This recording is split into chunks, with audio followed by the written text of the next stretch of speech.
कार्यक्रम के प्रायोजक हैं कमला पसंद, स्वाद में हमेशा 2 कदम आगे।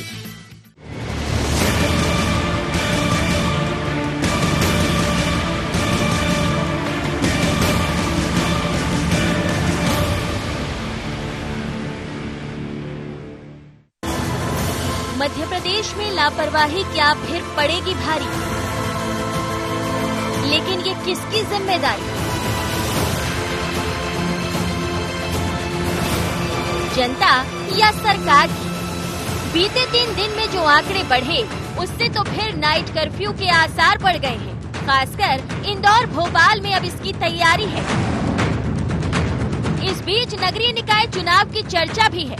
बाजारों में रौनक पहले से ज्यादा है, लेकिन सियासी कार्यक्रमों में लापरवाही जायज है और सियासत में कोरोना कादर बन गया है।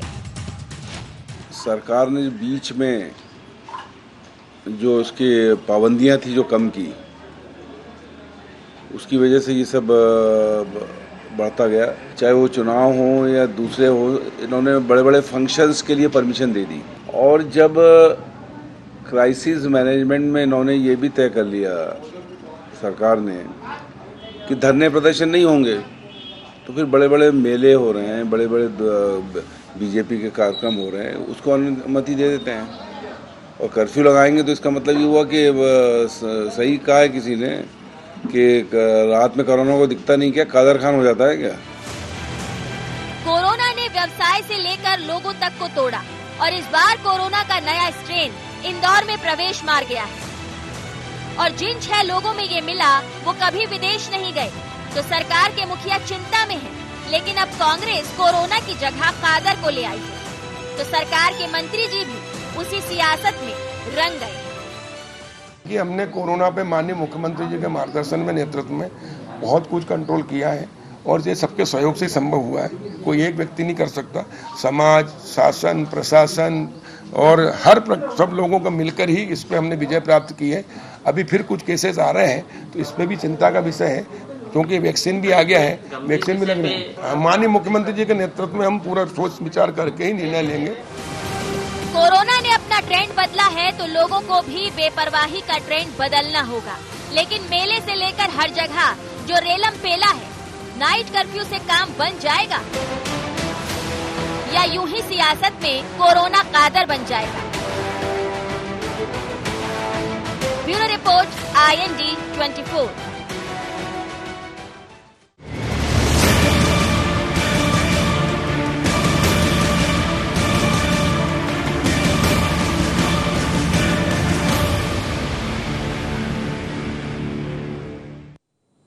IND एजेंडा में आपका स्वागत है। मैं हूं मनोज सैनी। आज का एजेंडा है कादर कोरोना। इस पर चर्चा करेंगे, उससे पहले डाल लेते हैं कुछ खास बिंदु पर निगाह। कोरोना के बढ़ते मामलों के लिए जिम्मेदार कौन? क्या नाइट कर्फ्यू के बाद लग सकेगी लगाम? सरकार के नाइट कर्फ्यू के फैसले पर विपक्ष की कादर वाली टिप्पणी क्यों? क्या गाइडलाइन का पालन न कर देने कोरोना को मिला बढ़ावा? इन्हीं बिंदुओं पर आज हम चर्चा करने जा रहे हैं। एक बार फिर कोरोना की चर्चा है, क्योंकि नया ट्रेंड दिखाई दे रहा है। इंदौर में तो 6 मरीज सामने भी आ गए हैं और ये भी बड़ी बात है कि वो कभी विदेश गए नहीं। जहां से ये कोरोना जिसका ट्रेंड बदला है, वहां कभी गए नहीं, फिर आ कैसे गए? इसका मतलब ये कि लोग आ रहे हैं और कहीं ना कहीं इसकी जद में भी दिखाई दे रहे हैं। अब चिंता का विषय है, फिर एक बार तैयारी है कि नाइट कर्फ्यू देखने को मिल जाएगा। पर नाइट कर्फ्यू क्या रात कादर का मतलब होता है डरना? तो क्या रात के कर्फ्यू से कोरोना डर कर भाग जाएगा? सवाल ये है। दिन में भी भीड़ है, रात में भी भीड़ है, और जहां देखिए इस समय तो आप किसी नेता को देख लीजिए, भारी भीड़ दिख जाएगी, माला भी पहनेंगे, तमाम तरह की चीजें दिखाई देंगी। तो क्या कोरोना रुक जाएगा? अब फिर एक बार चर्चा चल पड़ी है, सरकार निर्णय लेने जा रही है कि नाइट कर्फ्यू होगा। तो विपक्ष भी सवाल खड़े कर रहा है और सरकार के जवाब भी मिल रहे हैं, लेकिन क्या जवाबों से भी काम चल जाएगा? आज यही हमारा मुद्दा है, कादर कोरोना। मेरे साथ 3 मेहमान जुड़ रहे हैं। चेतन सिंह है, भारतीय जनता पार्टी के नेता, केंद्र में अलग अलग विभागों की कहें या बड़ी जिम्मेदारी भी निभा रहे हैं अपने तरीके से। योगेश यादव जी हैं, प्रवक्ता मध्य प्रदेश कांग्रेस के। योगेश जी आपका भी स्वागत है। और राजेश रोटिया जी है, वरिष्ठ पत्रकार। राजेश जी आपका भी बहुत स्वागत है। चेतन जी, एक बार फिर कोरोना दिखाई दे रहा है। अभी बीते 24 घंटों की हम बात करें तो 300 से ज्यादा मरीज इंदौर भोपाल में ही देखने को मिल गए, मध्य प्रदेश के जो आंकड़े कहते हैं। पर अब नाइट कर्फ्यू की चर्चा चल रही, तो क्या नाइट कर्फ्यू से काम बनेगा? देखिए मनोज जी, अलार्म है, हमको वार्निंग है कि किस प्रकार से कोरोना को हमने रोका है और किस प्रकार से थोड़ी सी हमने शिथिलता प्रदान की है, और उसको लेकर के जनता और जनता के मन में इस बात का एक विचार आ गया कि कोरोना है ही नहीं। कई जगह ये भी है कि कोरोना है ही नहीं, ये तो मेडिकल प्रैक्टिस करने वालों का फैलाया हुआ भ्रम है।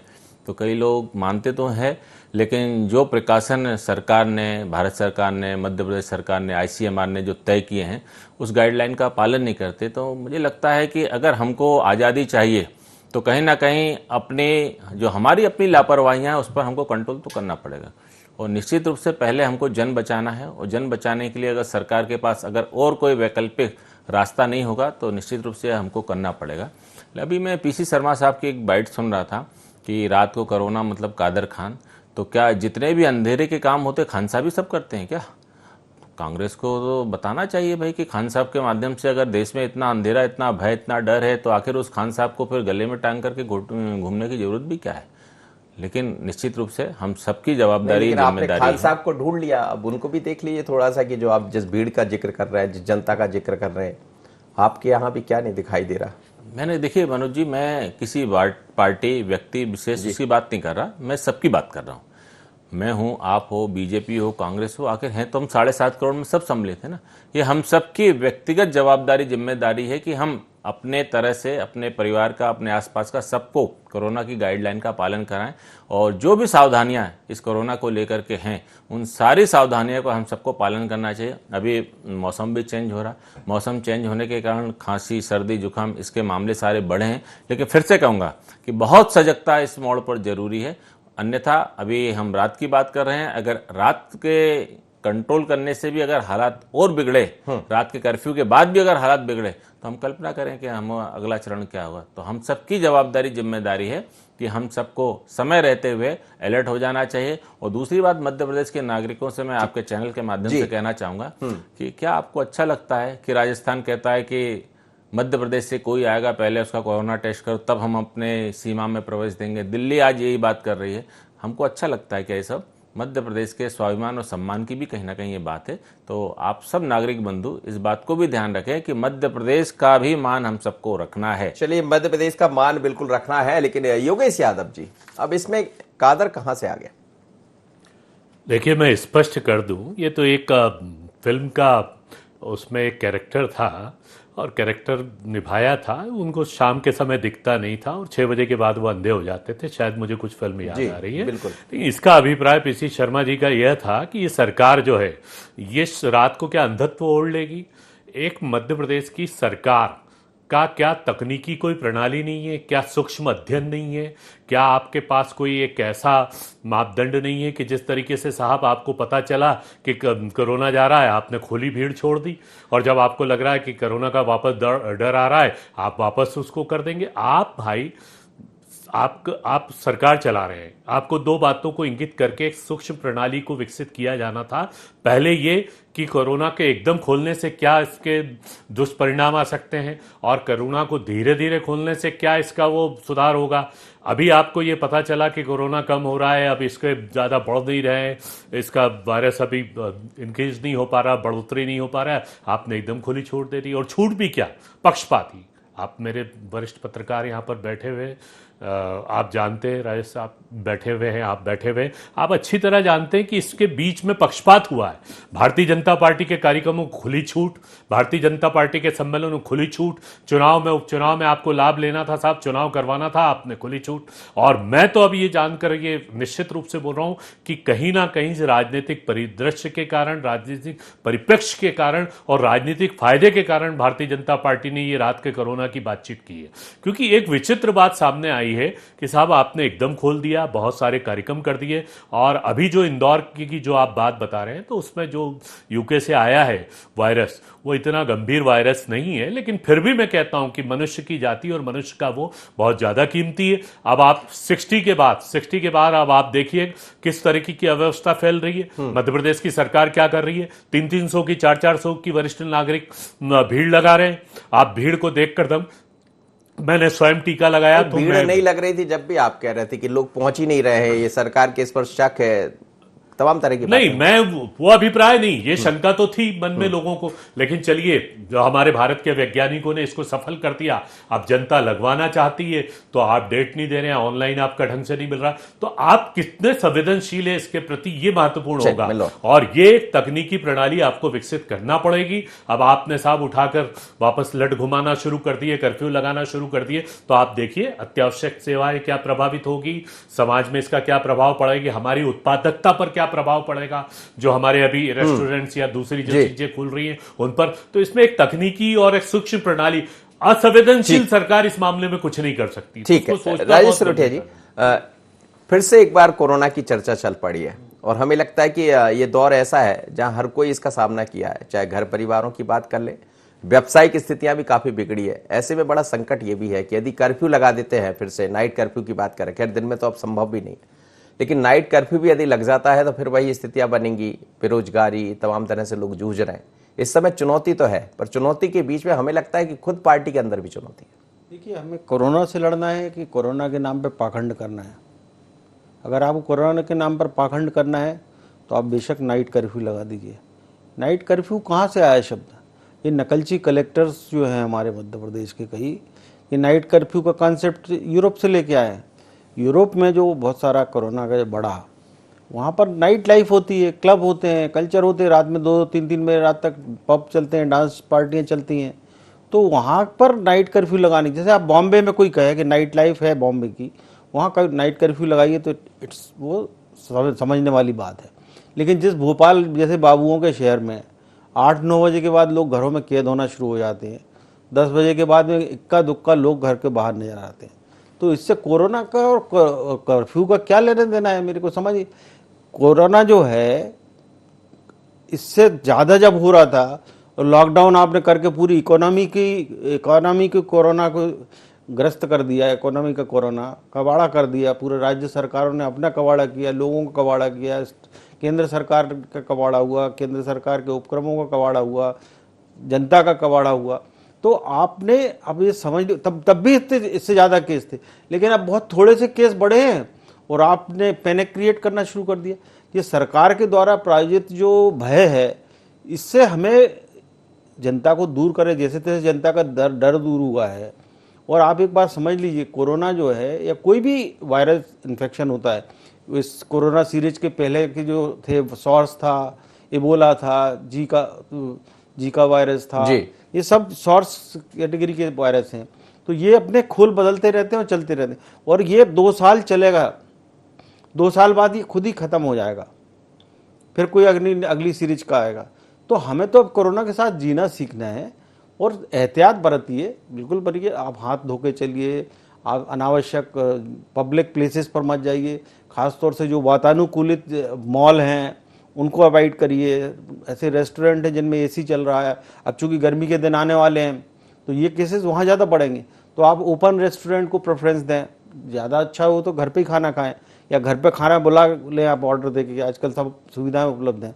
तो आप जो है पब्लिक कॉन्टैक्ट से, मास कॉन्टैक्ट से लोग स्वयं बचें, इसके लिए हमें प्रेरित करना है। ये कर्फ्यू लगा देना, ये पुलिसिया डंडे घुमा देना और दिन में लॉकडाउन कर देना, ये कोई विकल्प नहीं है, इससे कोई लेना देना नहीं जी। व्यक्ति को अपनी सुरक्षा स्वयं करना होगी और उसके लिए हमें सजग बनाने का काम पक्ष विपक्ष और पत्रकारिता सबको मिलकर करना पड़ेगा कि हमें पैनिक नहीं करना है। पैनिक देखिए, वो भी कहीं सर्दी जुकाम जैसी चीज़ है जो कोई बहुत सारी दूसरी बीमारियों से ग्रस्त रहते हैं, तो उनके लिए हमारे बड़े बुजुर्गों को कितने लोगों की आप पता करेंगे कि लंग्स इन्फेक्शन से डेथ हुई, निमोनिया हो गया, रोग कुछ और था, रोग कैंसर था, मेरी मदर कोई ब्लड कैंसर था, लेकिन उनको लंग्स इन्फेक्शन हुआ और वो चूंकि उनकी इम्यूनिटी कम थी तो उनकी उससे डेथ हो गई। तो आप कहोगे कैंसर से डेथ हुई कि लंग्स उससे हुई?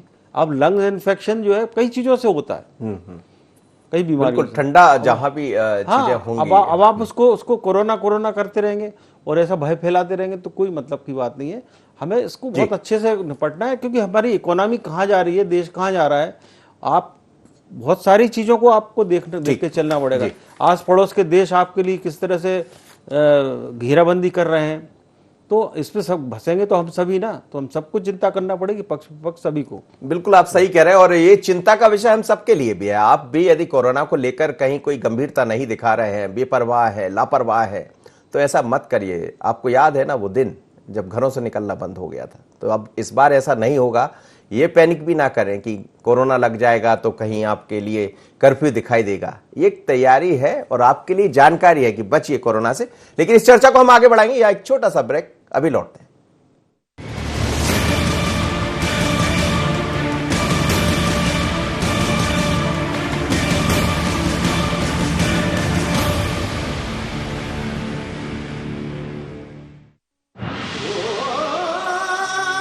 कोई खास है, कोई बात है,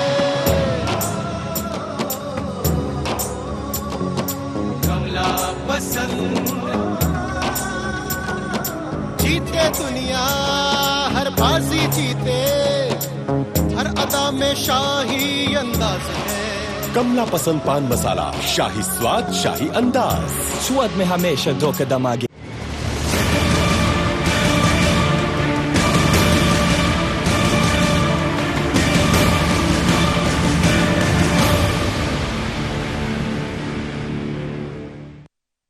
हम बात कर रहे हैं कादर कोरोना की, लेकिन ये कोरोना आखिर कब तक चलेगा? क्या वैक्सीन आने के बाद भी कहीं चिंता है इसकी? पर चिंता इस बात की ज्यादा है कि आप लापरवाही कर रहे हैं, उससे बचिए। इस चर्चा को हम आगे बढ़ाते हैं।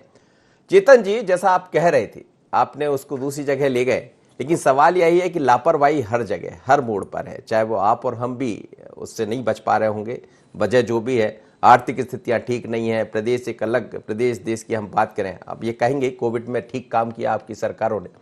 पर सवाल ये भी है कि बहुत जिम्मेदारी है, कई लोग बेरोजगार हो गए। इंदौर में जब आप निकलेंगे तो कई जगह ऐसी दुकानों पर लिखा हुआ है कि ये दुकान बंद कर दी गई है, या इस कारण से 3 महीने बाद खुलेगी। तो ये सब चीज़ें भी चिंता बढ़ा रही है। और यदि नाइट कर्फ्यू की तरफ हम बढ़ भी जाते हैं तो फिर और कुछ चीज़ें देखने को मिलेगी।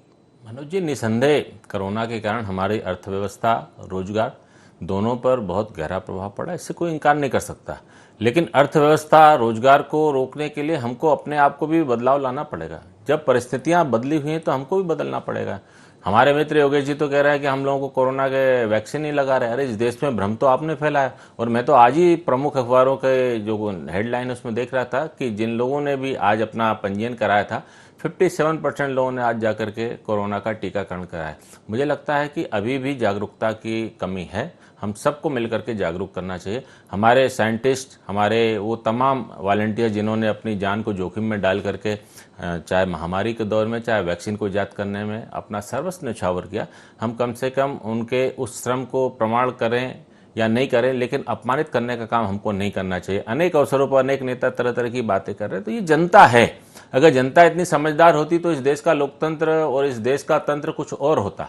इस बात को हमको ईमानदारी से, साफगोई के साथ स्वीकार करना चाहिए कि आज के लोकतंत्र में जनता केवल विकास के माध्यम पे, केवल रोजगार के माध्यम पे, या कि केवल आपके डेमोक्रेसी में आपने बहुत अच्छा प्रदर्शन किया उस आधार पर अगर वोट देती तो हिंदुस्तान की दशा दिशा कुछ और होती।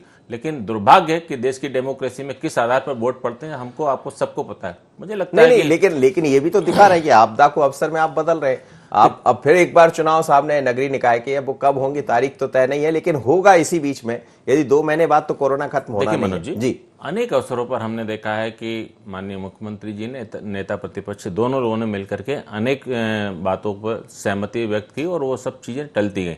उदाहरण विधानसभा के सत्र, ये कोई आवश्यक नहीं है। आज भी अगर ये लोग चाहें, अगर सहमति बन जाए तो इसको हम कर सकते हैं। ये ऊपर के विषय हैं और जब भी ये लोग चाहेंगे, मुझे ऐसा नहीं लगता कि उसमें कहीं कोई इफ एंड बट्स है। ये बहुत साधारण सी चीज़ है, इसको कर लेंगे। लेकिन सवाल हमारी मानसिकता का है। मानसिकता हमारी ठीक हो, हमारी मानसिकता जन को बचाने की होगी, हमारी मानसिकता अपने उन लोगों को खोने से बचने के लिए, बचाने के लिए, जो रोजगार की अभी जो आप इंदौर की बात कर रहे थे, इन सबको अगर बचाने की होगी तो निश्चित रूप से हम खुले मन से विचार करेंगे और वो जनहित में विचार करेंगे। योगेश यादव जी जो कह रहे थे कि कोरोना की परिभाषा आप अपने तरह से गढ़ देते, मैं उस पर भी आ रहा हूं। अब मेरे मित्र कह रहे हैं कि रात्रि का कोरोना कर्फ्यू आप इसलिए बात कर रहे हो कि इससे भारतीय जनता पार्टी को फायदा होगा। मैं समझ नहीं पा रहा हूं कि इससे भारतीय जनता पार्टी को क्या लाभ होगा। अभी एक बात तो उन्होंने और कही कि इसमें सरकार का अध्ययन नहीं है, आपकी प्रणाली ठीक नहीं है। अगर आप पर कोई अध्ययन हो, अगर आपकी कोई अगर अच्छी प्रणाली हो तो आप नेता प्रतिपक्ष के माध्यम से बताइए सरकार को। सरकार हर उस कदम का वेलकम करेगी जिससे जन को हम बचा सकते हैं, जिससे हम प्रदेश को खड़ा कर सकते हैं। इसमें कोई वो नहीं है कि ये कांग्रेस का दिया हुआ फार्मूला नहीं भाई, प्रदेश के हित में है ना, हम निश्चित रूप से उसको अडॉप्ट करेंगे, उसको लागू करेंगे। योगेश यादव जी, फार्मूला तो एक ही रहना चाहिए। फार्मूला वही है कि कैसे रोजगार के अवसर बढ़ जाए, कैसे हम कोरोना के संकट से निजात पा जाए, लेकिन लोग भी नहीं मान रहे हैं और बाकी तो सब दिखाई दे ही रहा है। देखिए मनोज जी, पहले मैं स्पष्ट कर दूं कि चेतन सिंह जी ने जो कहा है कि मैंने कभी नहीं कहा कि कोरोना के टीके नहीं लग रहे हैं। कोरोना के टीके जिस तरीके से लग रहे हैं उस पर मुझे आपत्ति। सुबह 8 बजे एक बुजुर्ग आदमी 70 साल 75 साल का, 2 बजे उसका नंबर आ रहा है साहब, दिन भर से वो बैठा हुआ है। और जिस तरीके से आप वरिष्ठ नागरिकों को 45 वर्ष के बाद गंभीर बीमारी के लोगों को अभी आपने आमंत्रित किया है, आप उसको फास्ट कीजिए ना, आप उसकी शाखाएं बनाइए। अभी टीका खत्म हो गया था इंदौर में, अभी खबर आई टीका खत्म हो गया था, तो ये आप मतलब कोई गंभीर नहीं है, आप इसको एकदम तेजी से बढ़ा दीजिए। अंतर्राष्ट्रीय छवि स्थापित करने के लिए आपके माननीय नरेंद्र मोदी जी साहब एक्सपोर्ट किए जा रहे हैं उसको, टीके को पहले भारत की पूर्ति कर दीजिए। आप आनंद फानंद कीजिए, तेजी से कीजिए, इतना बड़ा आपके पास महकमा है। हिंदुस्तान ने ये तो काम किया है, कम से कम समय पर कोविड का इंजेक्शन आ गया यदि मिल रहा है। लेकिन अभी आप देखेगा ना, अभी यही लापरवाही, ये तकनीक विकसित कीजिए तो आपको नाइट कर्फ्यू नहीं लगाना पड़ेगा। और मेरा सीधा आरोप है, बिल्कुल स्पष्ट आरोप है और शंका नहीं है, ये मेरे एक सीधा आरोप है कि कोरोना कब नजर आता है सरकार को, कि जब सरकार को कुछ महत्वपूर्ण निर्णयों को टालना पड़ता है। अभी राजस्थान में, पंजाब में और दिल्ली में भारतीय जनता पार्टी की जबरदस्त पराजय हुई है, तो मुझे तो ये लगता है कि शायद मध्य प्रदेश के नगर निकाय और नगर निगम चुनाव के लिए गली देखी जा रही, तो नाइट कर्फ्यू की बात लेकर आ गए। अरे आप उसको सचेतना जाहिर कीजिए। आप आदरणीय राजेश साहब जैसा कह रहे थे कि आप मजबूती से उसका कड़ाई से पालन कीजिए, नियमों का कीजिए। ये कर्फ्यू क्या होता है साहब? उत्पादकता समाप्त करेंगे, बेरोजगारी आप बढ़ाएंगे और आपने राजनीतिक फायदे लेंगे, आप चुनाव को आगे बढ़ा देंगे। बच्चे पहले स्कूल के लिए इतने दिन से वंचित थे, अभी फिर आपने ये तमाशा शुरू कर दिया। मैं तमाशा इसलिए कह रहा हूं साहब कि सरकार चाहे तो एक टेक्निकली उसको विकसित कर सकती है, नियमों को कर सकती है, और जनता बहुत गंभीर है, जनता हर बात का परिपालन कर रही है, जो सरकार कह रही है उनके नियमों का पालन कर रही है। लेकिन सरकार ऐसे गैर तकनीकी निर्णय ना ले कि साहब कर्फ्यू लग गया। राजेश जी की सियासत, बतौर सियासत भी इसमें इस्तेमाल हो रहा है इस समय कोविड का, जैसे आरोप भी लगा रहे हैं योगेश जी, और कई दफा हम देख भी रहे हैं जी। देखिए, मैं योगेश जी का कहना अपनी जगह, उनकी आशंका अपनी जगह हो सकती है, सही भी हो सकती है, गलत भी हो सकती है, दोनों चीजें हो सकती है। क्योंकि आशंका है, आशंका यानी बुरे की आशंका, अनिष्ट की आशंका, और शंका माने कुछ और होना है। तो ये बात नहीं है। सवाल इस बात का है कि पहले जो किया गया था जब भी, तो बाकायदा नेता प्रतिपक्ष श्री कमलनाथ की सहमति से शिवराज सिंह चौहान दोनों ने किया। ऐसा नहीं है कि एक तरफा निर्णय ले लिया गया हो। नहीं, आजकल एक तरफा निर्णय होता नहीं, कोई एक तरफा निर्णय सब होते भी कहाँ आजकल। नहीं, बहुत पूरे सब इतने अच्छा सौहार्द में मध्य प्रदेश में मुख्यमंत्री और नेता प्रतिपक्ष के बीच में मैं बरसों बाद देख रहा हूँ। मुझे अर्जुन सिंह और पटवा जी के दिनों की याद आ रही है। वो तो बहुत अच्छा सौहार्द चल रहा है। मैं कह रहा हूँ कि ये इलेक्शन की बात है, जहाँ तक ये नाइट कर्फ्यू, ये फालतू के जो अफसरों के दिमाग के ऊपर, जो मैंने आपको कहा वामपंथी उसका, और चुनाव तो आज वीडियो कॉन्फ्रेंसिंग करके राज्य निर्वाचन आयोग ने सारे कलेक्टरों से बात कर ली है, और मुझे जहाँ तक उम्मीद है सोमवार या मंगलवार को इसका कार्यक्रम घोषित हो जाएगा। तो अब आप दूसरी चीज़ करें विधानसभा की, तो विधानसभा में अभी आपके सामान्य बजट की चर्चा पूरी हुई है, अभी सप्लीमेंट्री बजट पारित कराना है। उसके बाद में जब चूंकि बजट पेश हो गया है, तो अब इसको बीच में रोक के कोई अध्यादेश के जरिए तो वो तो करेंगे नहीं, लेखानुदान वगैरह पारित करके। अब विभागवार चर्चा होके, अब ये जरूर है कि चर्चा शॉर्ट हो जाए, लेकिन सवाल ये है कि अभी इतने मामले ऐसे नहीं बढ़ रहे और हमें इसको लेके इतनी ज़्यादा पैनिक नहीं करना चाहिए, क्योंकि बहुत थोड़े से मामले इधर उधर 100 के आसपास पहुंच गए, 150 पहुंच गए। अभी ये 400, 500 चल रहे थे, तब कोई चिंता नहीं कर रहा था। तो ये तो रहेगा और हमें इसके साथ जीना पड़ेगा। मैं कह रहा हूँ ना आपसे, बहुत सारे स्ट्रेन आते जाएंगे, क्योंकि ये सबसे तेज स्ट्रेन बदलने वाला चीज है। स्वाइन फ्लू जो था वो साल में एक बार बदलता था, उसकी आप एक ही दवाई बना पाए, टेमी फ्लू, उसके बाद में टेम बोल गए सब, क्योंकि इनकी दवा बनना भी वो है, क्योंकि आपका शरीर ही लड़ता है। तो सबको बोलो कि अपने आप को, शरीर को स्वस्थ रखो, आप वर्जिश करते रहें, लड़ाई लड़ने लायक अपनी बॉडी की इम्यूनिटी बना के रखें, ये उपाय है। और आपको मैं देख रहा हूँ कि हम ये सब बातें महानगरों में बैठ के यहाँ बात कर रहे हैं। मैं यहाँ से 10 किलोमीटर बाहर आप गांव में निकलिए, आपको पता ही नहीं चलेगा कोई कोरोना है। सागर में मैं जाता हूँ, भिंड मुरैना में, वहाँ लोग मुंह से मास्क हटा देते हैं कि आप हटाइए मास्क, क्यों लगाए हुए। तो ये वहाँ जागृति है कि नहीं है, लेकिन वहाँ केसेस तो नहीं है ना। ठीक बात है जी। आप चूंकि यहाँ रिपोर्ट हो रही है चीजें, क्योंकि यह हल्का फुल्के सर्दी जुकाम से थोड़ी सी बड़ी चीज है और कुछ नहीं है। चेतन जी, कुछ आरोप थे। ये जिस तरह से कह रहे हैं कि हम चुनाव के कारण चुनाव की गलियां ढूंढ रहे हैं, तो पता पड़ जाएगा। 16 में से अभी 0 है, आप कितना आते हैं। लेकिन मैं दूसरी चीज पूछना चाह रहा था, क्या महाराष्ट्र में तो आपकी नीति सरकार है, आखिर 7 जिलों में कर्फ्यू क्यों लगा है, आप बताएंगे? जी योगेश। देखिए, महाराष्ट्र में लगातार बढ़ते ही जा रहे हैं। उतने यदि आप तुलनात्मक अध्ययन करेंगे तो मध्य प्रदेश की स्थिति महाराष्ट्र से बिल्कुल विपरीत है। महाराष्ट्र के केसेस लगातार बढ़ते जा रहे हैं। 10,000 का भी आंकड़ा मैंने पढ़ा था। तो वहाँ जो क्रॉस है, तो वहाँ की सरकार की सचेतना बहुत जरूरी है। मध्य प्रदेश में आनंद फानन वाली स्थिति, अभी नाइट कर्फ्यू का, जैसे आदरणीय राजेश सिरोटिया साहब ने परिभाषा दी कि ये होता क्या है नाइट कर्फ्यू, आप इससे कितना रोक पाएंगे, कितना कर पाएंगे, क्या ये एक प्रशासनिक अंदाज है? तो ये ब्यूरोक्रेट का अंदाज नहीं होना चाहिए। केवल भोपाल इंदौर है, एक केवल भोपाल इंदौर की बात, एक लीडरशिप के दिमाग होना चाहिए। पाइपलाइन इंदौर में राजवाड़े में, अभी इंदौर में राजवाड़े, आप लीडरशिप कर रहे हैं, आप भारतीय जनता पार्टी का शासन चला रहे हैं, आपका भी तो कोई विवेक होना चाहिए कि ब्यूरोक्रेट आपको जैसा मार्गदर्शन दे देगा आप वो चलने लग जाएंगे। नहीं, ब्यूरोक्रेट्स के जो रिपोर्ट्स है वो ब्यूरोक्रेट्स ही बनाता है। नाइट कर्फ्यू राजनेता नहीं बनाता है भाई। नाइट कर्फ्यू का क्या रिपोर्ट, ये सरकार का सिस्टम। देखिए योगेश जी, मैं बीजेपी हो चाहे कांग्रेस हो, हर सरकारें उन्हीं की रिपोर्ट्स पे काम करती हैं। कोई मैं अलग से नहीं कह रहा हूं कि हमारी रिपोर्ट पे वो नहीं कर रहे, आप पे करते थे। लेकिन अभी पंजाब का भी अमरिंदर सिंह जी ने भी 4 जिलों में लगाया, और आपके 3 दिन पहले राजस्थान के मुख्यमंत्री गहलोत जी ने चेतावनी, वार्निंग जारी की है कि अगर राजस्थान में हालात ठीक नहीं हुए तो हम कर्फ्यू में विचार कर सकते हैं। ये देखिए, ये सब ब्यूरोक्रेट्स के दिमाग की उपज है, इसको नहीं, इसको रही बात अध्ययन करने की, तो निश्चित रूप से सारे गुण दोष के आधार पर अंतिम प्रतिक्रिया। राजेश जी, क्या आपको लग रहा है कि नाइट कर्फ्यू की आवश्यकता होगी या आने वाले दिनों में? नहीं, मैं कह रहा हूँ भोपाल जैसे शहर में नाइट कर्फ्यू की कोई आवश्यकता नहीं है, वैसे ही कर्फ्यू लग जाता 10 बजे के बाद। इंदौर में केवल राजवाड़ा क्षेत्र जहां पर की नाइट लाइफ दिखती है, थोड़ा बहुत आप समझ लीजिए कि ये पलासिया साइड में जो कुछ होटल्स खुल गए हैं वहां थोड़ा नाइट लाइफ दिखती है। तो आप वो 2-3-4 थाने हैं वहां पे आप कर दीजिए जी। वहां पर मेरा ये था कि आप कर्फ्यू के बजाय आप उस जगह मजबूती कर दीजिए। अनावश्यक लोगों का घूमना, पटियागिरी बंद कर दी जाए। पटियागिरी में दिक्कत नहीं है, मैं पटियागिरी बंद करके, पटियागिरी में दिक्कत नहीं है भैया, ओपन एयर सर्कुलेशन में फालतू लोग जो वो कोरोना का वायरस बहुत वो रहता है। चलिए, तो आप सभी से हम आप सभी मेहमानों का बहुत बहुत धन्यवाद, आप मेरे साथ जुड़े। लेकिन ये सच है कि कोरोना फिर दिखाई दे रहा है, पर वैसा नहीं है जैसा आपने साल भर पहले देखा था, और ये सब आपके हाथ में है। उसके लिए हम भी जिम्मेदार हो सकते हैं, आप भी जिम्मेदार हो सकते हैं। तो जो आपसे कहा जा रहा था, मास्क लगाइए, सैनिटाइजर का इस्तेमाल कीजिए, अब तो वैक्सीन भी आ गई है। आने वाले दिनों में हो सकता है कि आप भी उस वैक्सीन आपको लग जाए, तो फिर डरने की जरूरत नहीं है, पर संभलने की जरूरत है। और इसीलिए सरकार को भी चिंता है, मध्य प्रदेश के मुखिया भी बात कर रहे हैं। पर कोरोना में जब सियासत आ जाए तो फिर बहुत सारी बातें दिखाई देती है।